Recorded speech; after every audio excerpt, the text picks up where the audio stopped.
Okay, तो देख अभी अपने सिलेबस में क्या है कि automorphism group for finite and infinite cyclic group. तो ये वाला पोर्शन तो मैं बाद में ही लूँगी कि ये पीछे वाले सिलेबस से यहाँ वाले सिलेबस से रिलेटेड है, तो थोड़ा समझना शायद थोड़ा मुश्किल है। तो ये कॉन्जुगेशन रिलेशन, इसमें एक चीज़ इम्पॉर्टेंट लग रही है, मतलब है इजी ही, छोटा सा कॉन्सेप्ट है, उसमें इक्विवेलेंस रिलेशन प्रूफ करना है। तो ये वाला टाइप का एक क्वेश्चन आ सकता है, कॉन्जुगेसी रिलेशन को इक्विवेलेंस रिलेशन प्रूफ करना। तो ये पार्ट लेंगे अभी, ठीक है।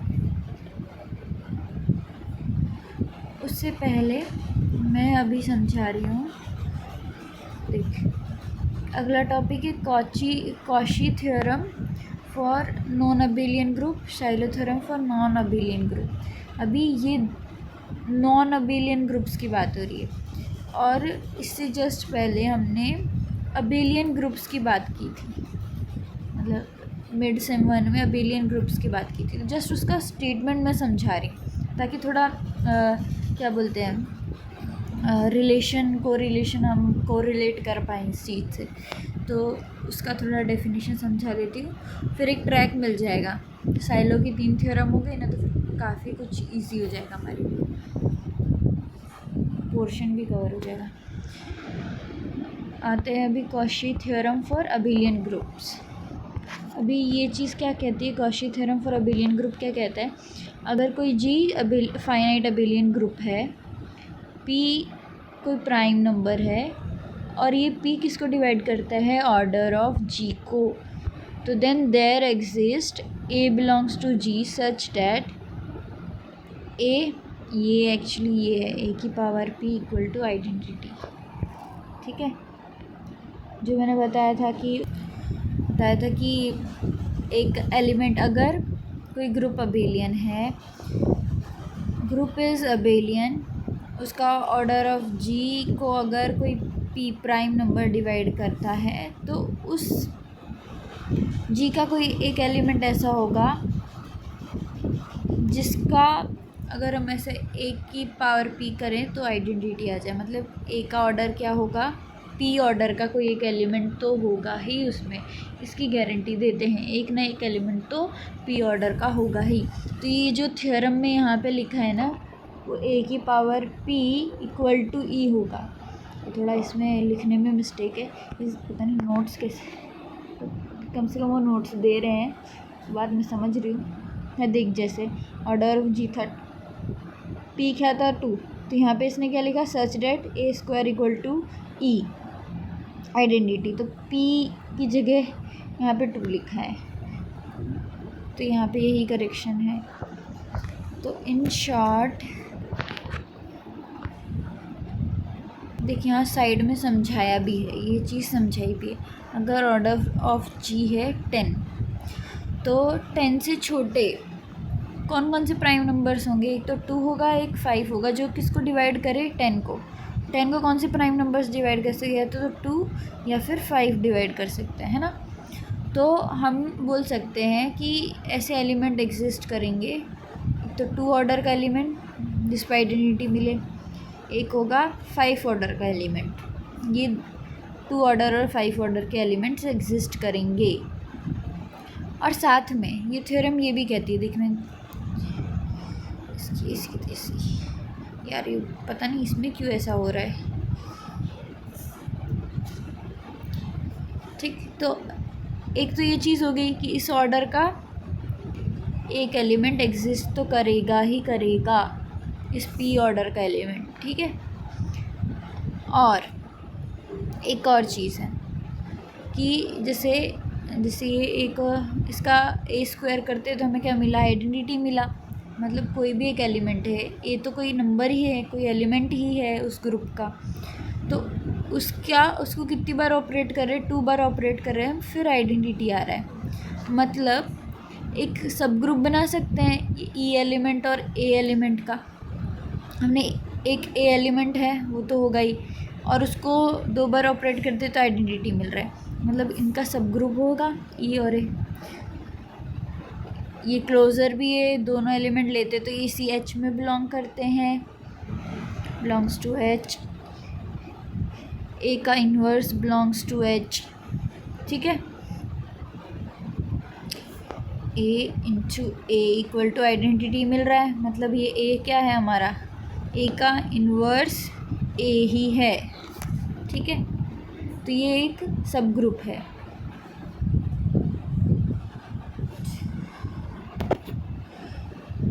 तो Cauchy theorem for abelian group हमें ये बताता है कि एक जी अगर फाइनाइट अबेलियन ग्रुप है, उसका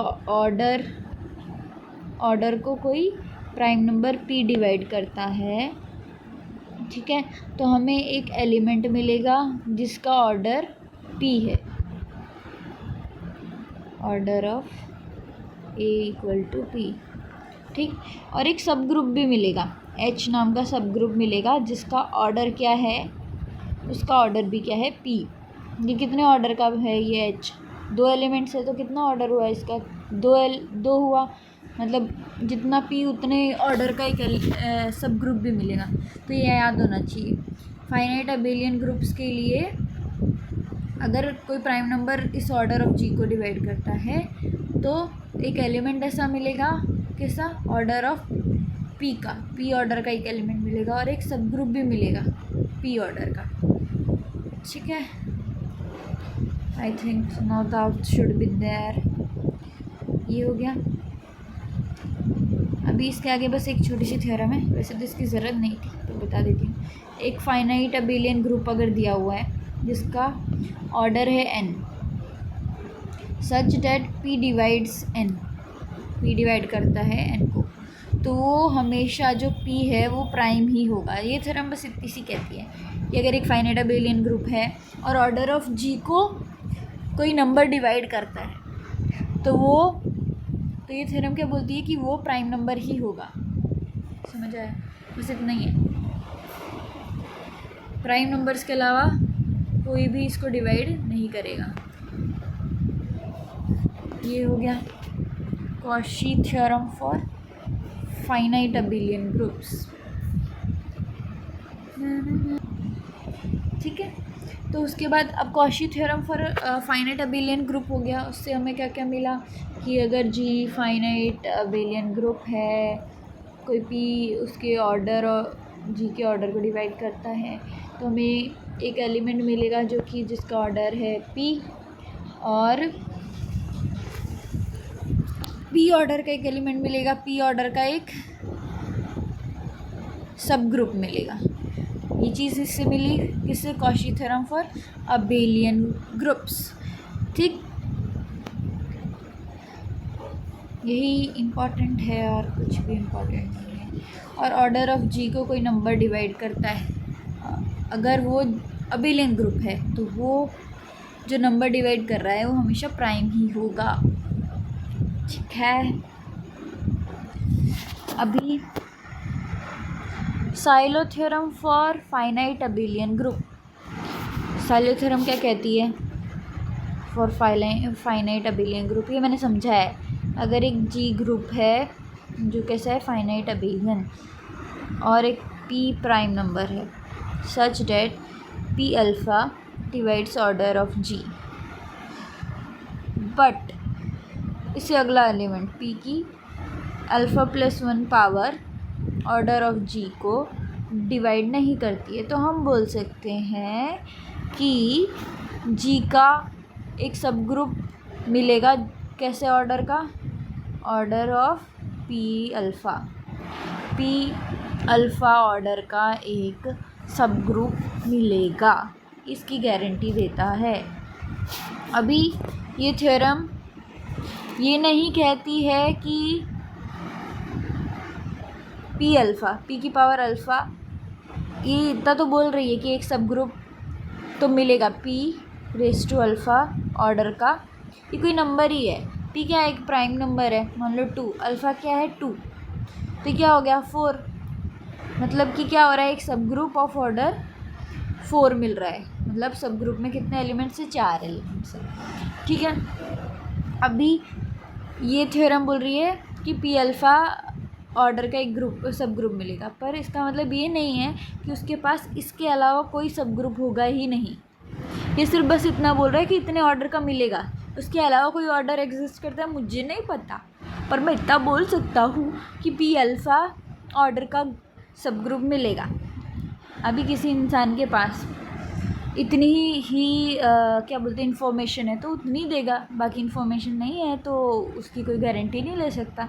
इसीलिए Charlotte theorem for finite abelian group के पास सिर्फ इतनी ही इन्फॉर्मेशन है कि अगर ये कंडीशन एग्जिस्ट करती है, पी अल्फ़ा डिवाइड करता है ऑर्डर ऑफ जी को और पी अल्फ़ा प्लस 1 नहीं करता, तो हम बोल सकते हैं कि जी का एक सब ग्रुप तो ऐसा होगा जिसका ऑर्डर होगा p रेज़ टू अल्फ़ा। बस इतना ही है, इस वाली थ्योरम में प्रूफ पढ़ने की ज़रूरत नहीं है। देखिए यहाँ तक ये है जो मैंने 2 PDF भेजी है ना, उनमें से फर्स्ट PDF उसका पेज नंबर देख लेना, अभी 20 पेज नंबर है ना। तो यहाँ तक अभी पिछले मिड सेम में आया था, है ना। तो अभी इससे नेक्स्ट पोर्शन हमें करना है, इसके आगे वाला सब पोर्शन इस मिड सेम के लिए है। तो ये देख पेज नंबर 21 एक्चुअल में यहाँ से स्टार्ट है, यहाँ से सारे क्वेश्चंस जितने भी आ रहे हैं वो सब आ सकते हैं एग्ज़ाम में। तो ये वाला पोर्शन मैं सोच रही हूँ थोड़ा बाद में कराऊँ, मतलब बाकी सब करने के बाद। और ये जो थ्योरम है ये तो हम नहीं करेंगे, वाई, क्योंकि इसका प्रूफ देखना 1 page 2 page 3 page 4 page 5 page का प्रूफ है, तो देख लेना अपने हिसाब से, मैं तो नहीं कर रहा। फिर आते इस पे, ये वाला ज़रूर कर सकते हैं। ये देखिए इनफाइनाइट साइक्लिक ग्रुप, और यहाँ पे भी सिलेबस में है इनफाइनाइट साइक्लिक ग्रुप, तो ये वाला कर लेंगे। ये वाला प्रूफ भी इतना बड़ा नहीं है, मैं समझा दूँगी, वो इतना ही है यहाँ तक, ठीक। फिर आते हैं अगला टॉपिक है कॉन्जुगेट वाला, कॉन्जुगेशन रिलेशन, ठीक। तो वो कॉन्जुगेट वाला ये रहा, तो ये भी इजी है, इतना भी टफ नहीं है, और ये मैंने समझ भी लिया है। जैसे इसमें मैंने बोला था ना कॉन्जुगेसी रिलेशन में इक्विवेलेंस प्रूफ करने वाला है, तो ये इजी है यहाँ तक वाला, ठीक है। तो ये कर लेंगे, बाकी ये तो रिमार्क्स है, मतलब रिजल्ट्स और क्या क्या मिले इसमें, इसी से रिलेटेड ही कुछ चीज़ें। उसके बाद ये हुआ पोर्शन इसका ख़त्म। फिर आते हैं सेकेंड PDF। फिर उसके बाद हम देख रहे हो तो Cauchy theorem for non abelian और शार्लोट थ्योरम फॉर नॉन अबेलियन आ जाता है। तो अभी ये जो सेकेंड PDF जो मैंने भेजी ना, उसमें एक थ्योरम कट गई है, Cauchy theorem for non abelian groups, वो दे रखी है इस वाली PDF में, तो मैं ये भी भेज देती हूँ तुझे। तो ये मैंने क्यों भेजी है वो तुझे पता होना चाहिए कि क्यों भेजी गई है, क्योंकि इसमें Cauchy theorem for non abelian group नहीं है, इसीलिए ये सेकेंड PDF काम की, वरना मेरे को ये वाली PDF से ज़्यादा कुछ समझ में आ नहीं रहा था, थोड़ा क्लियर नहीं है मेरे लिए। तो Cauchy theorem for non abelian groups, abelian groups का हमने पढ़ लिया। अब आते हैं नॉन अबेलियन ग्रुप, मतलब इसमें सिर्फ फाइनाइट ग्रुप दिया है, इसमें क्या था फाइनाइट अबेलियन ग्रुप दिया था, इसमें अभी हमें पता नहीं है अबेलियन है या नहीं है, पर एक फाइनाइट ग्रुप है। P क्या है, एक prime number such that P divides order of G, then G has a element of order P, such that order P का ऑर्डर क्या, A का ऑर्डर क्या हो, P हो, ठीक है।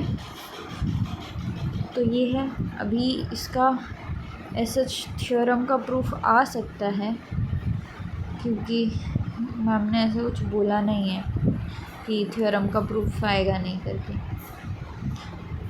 तो अभी के लिए तो सिर्फ ये समझ लेते हैं, बाकी तो देखेंगे अब। तो अभी अगर P डिवाइड करता है ऑर्डर ऑफ G को, और G फाइनाइट है, तो हम बोल सकते हैं एक एलिमेंट एग्जिस्ट करेगा जो कि पी ऑर्डर का है। बस ये दोनों थ्योरम एक ही चीज़ बोल रही है, ज़्यादा कुछ डिफरेंस है नहीं। देख, shallow theorem for finite group, पहले हमने पढ़ा था shallow theorem for finite abelian group, है ना। उसमें सेम चीज़ थी, अगर पी एक प्राइम है, पी अल्फ़ा डिवाइड करता है ऑर्डर ऑफ जी को, पी अल्फ़ा प्लस 1 डिवाइड नहीं करता है ऑर्डर ऑफ जी को, तो हम कह सकते हैं कि जी का एक सब ग्रुप एग्जिस्ट करेगा जो कि किस ऑर्डर का है, ऑर्डर ऑफ एच, मान लो एच सब ग्रुप है पी अल्फ़ा, ठीक है। तो इसी चीज़ को ना एक और तरीके से लिखते हैं, वो आगे भी काम आएगा। जितने पी अल्फ़ा ऑर्डर का एक सब ग्रुप मिल रहा है हमें, तो हम ऐसा बोलते हैं कि G has p prime number p Sylow sub group, ऐसे करके लिखते हैं हम। सिर्फ पी लिखते, पी अल्फ़ा नहीं लिखते, ऑर्डर की बात नहीं कर रहे हैं। पी शैलो सब ग्रुप, ये जो भी हमें सब ग्रुप मिल रहा है उसका नाम हमने क्या दिया है, पी शैलो सब ग्रुप। मान ले पी हमारा 2 है, प्राइम नंबर 2, तो 2 शैलो सब ग्रुप।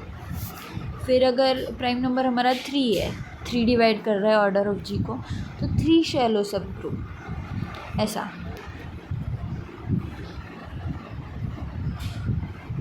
तो ये समझ आया, ये दोनों थ्योरम सेम ही है, अबेलियन हो फाइनाइट, नॉन अबेलियन हो, तो पता नहीं दो बार क्यों पढ़ा रहे हैं हमको, I don't know the reason, ठीक है। देखिए वाली लास्ट में इतना बड़ा प्रूफ था उसका, इस थ्योरम का, ये प्रूफ है उसका।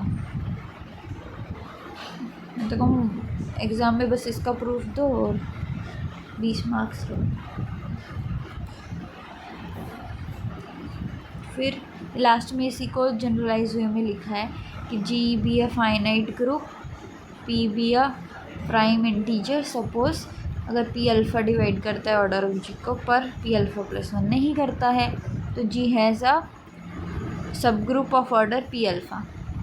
This sub group of order p alpha is known as, ये सब ग्रुप को हम क्या बोलते हैं, p Sylow sub group of G, ठीक है। अभी इसके बाद हमें ये दिया हुआ है, अभी देख इसके आगे थ्योरम क्या बोलती है, अगर ए और जी एक ग्रुप है और ए और बी इसके सब ग्रुप्स हैं, किसके, जी के, ग्रुप जी के सब ग्रुप हैं ए और बी, तो define a relation N on G as follows. एक रिलेशन एन नाम का कोई रिलेशन है, वो हम डिफ़ाइन कर सकते हैं। जैसे एक्स और वाई हम मानते हैं जी से, 2 एलिमेंट लिए हमने जी से, ठीक है। तो एक्स रिलेशन वाई क्या मतलब होता है, एक्स रिलेशन वाई का, if there exist A belongs to, छोटा A belongs to capital A, subgroup ए से एक ए एलिमेंट ले रहे हैं, सब ग्रुप बी से एक बी एलिमेंट ले रहे हैं, छोटा बी एलिमेंट ले रहे हैं, ठीक है। तो हमें क्या मिल जाए, y इक्वल टू, ये जो y है वो किसके इक्वल मिल जाए, ए एक्स इंटू बी। एक्स और y किसके एलिमेंट है, जी के, ए एलिमेंट है सब ग्रुप ए का, बी एलिमेंट है सब ग्रुप बी का। तो ये ऐसा कुछ, ये इस रिलेशन का मतलब ये है, जब मेरे रिलेशन डिफ़ाइन कर रहे हैं ना उसका मतलब, ठीक। तो ये चीज़ समझ आई। अभी let G be a group, A B sub groups of G, define a relation N on G as follows. X y अगर जी में बिलोंग करता है, तो ये रिलेशन का मतलब क्या, कि Y equal to A X B, Y equal to A X B होगा। इस रिलेशन का मतलब बस यही है। अब हम चेक करेंगे कि ये जो नया रिलेशन हमने बनाया है, जो नया तिगड़ा हम लेके आए हैं, वो इक्विवेलेंस रिलेशन है या नहीं है, हम प्रूफ करेंगे। ये प्रीपोजिशन हमें ये चीज़ कहता है, अगर कोई रिलेशन ऐसा टाइप का बनता है तो वो क्या होगा, then this relation is an equivalence relation. अब इसका प्रूफ है नीचे, इसका प्रूफ है नीचे। तो ए एंड बी आर सब group of G, X belong करता है जी में से, और हम मानते हैं एक ई एलिमेंट है वो ए में बिलोंग करता है, एक ई एलिमेंट है जो बी में बिलोंग करता है। ठीक है, तो एक्स को हम ऐसा लिख सकते हैं, x equal to e x e. E क्या है, आइडेंटिटी है, तो ई इंटू एक्स एक्स, फिर एक्स इंटू ई, एक्स वापस भी मिल जाएगा, तो हम इसको ऐसा लिख सकते हैं ना। तो इसका मतलब क्या, देख ये रिलेशन था एक्स और वाई के बीच में, एक्स और वाई किससे एलिमेंट है जो जी में बिलोंग करते हैं। अभी हमें क्या दिखाना था, इधर रिफ्लेक्सिव दिखाना था पहले सिमेट्रिक के लिए, तो मतलब एक्स रिलेटेड टू एक्स आना चाहिए रिफ्लेक्सिव के लिए, एक्स आर एक्स ऐसा लिखाते थे ना हम, एक्स खुद के साथ रिलेशन में होना चाहिए। हाँ ठीक है, तो ये चीज़ हमने बता दी। इसका मतलब क्या, x is related to x, जैसे x रिलेटेड टू y कब था, जब y किसके इक्वल आए, a x b, और a और b कैसे एलिमेंट हो, कैपिटल A और कैपिटल B सब ग्रुप्स के। तो E और E दोनों हमने माने हैं, इसीलिए ये रिफ्लेक्सिव। अभी हम करेंगे proof symmetric. Okay, symmetric proof करते हैं। तो हमने पहले माना x रिलेटेड है y के, ठीक है, x और y कैसे एलिमेंट है जो g में बिलोंग करते हैं, तो वो माना, तो ये मिला हमें।